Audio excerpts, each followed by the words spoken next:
Hi good morning. ನಾವು ಕೂದಲಿಗೆ ಎಷ್ಟೊಂದು ಕಾಸ್ಟ್ಲಿ ಟ್ರೀಟ್ಮೆಂಟ್ಸು ಅಥವಾ ಸಿರಮ್ನ ಯೂಸ್ ಮಾಡಿರ್ತೀವಿ. ಎಷ್ಟೋ ಸಲ ಅದು ನಮಗೆ ಯೂಸೇ ಆಗಿರಲ್ಲ. ಸೊ ಹೇರ್ಸ್ ಚೆನ್ನಾಗಿ ಬೆಳಿಬೇಕು ಅಂತಂದರೆ ನ್ಯಾಚುರಲ್ಲಾಗೆ ನಮಗೆ ತುಂಬಾ ಉಪಯುಕ್ತವಾದಂತಹ ಗಿಡಮೂಲಿಕೆಗಳನ್ನು ಕೊಟ್ಟಿದೆ. ಅದರಲ್ಲೂ ಒಂದು ನೆಲ್ಲಿಕಾಯಿ.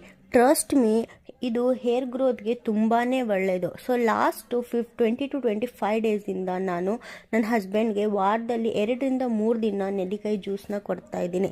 ಆ್ಯಕ್ಚುಲಿ ಮೊನ್ನೆ ಏನಾಯ್ತಪ್ಪ ಅಂತಂದರೆ ಹೇರ್ ಕಟ್ಗೆ ಹೋದಾಗ ಹೇರ್ ಕಟ್ ಮಾಡೋರೇ ಕೇಳಿದ್ರಂತೆ, ಏನಾದರೂ ಟ್ರೀಟ್ಮೆಂಟ್ ತೊಗೋತಿದ್ದೀರಾ ಸರ್, ಹೇರ್ ಗ್ರೋತ್ ಆಗ್ತಿದೆಯಲ್ಲ ಅಂತ ಹೇಳಿ.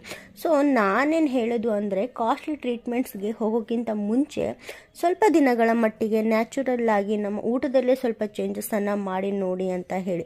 ಸೊ ನನ್ನ ಮಾರ್ನಿಂಗ್ ನೆಲ್ಲಿಕಾಯಿ ಜ್ಯೂಸು, ಸ್ವಲ್ಪ ಫ್ರೂಟು, ಚಪಾತಿ, ಕಾಳಿನ ಪಲ್ಯದಿಂದ ಸ್ಟಾರ್ಟ್ ಆಯಿತು. ನಿಮಗೆ ಈ ವಿಡಿಯೋ ಇಷ್ಟ ಆಯಿತು ಅಂತಂದರೆ ಪ್ಲೀಸ್ ಒಂದು ಲೈಕ್ ಮಾಡಿ.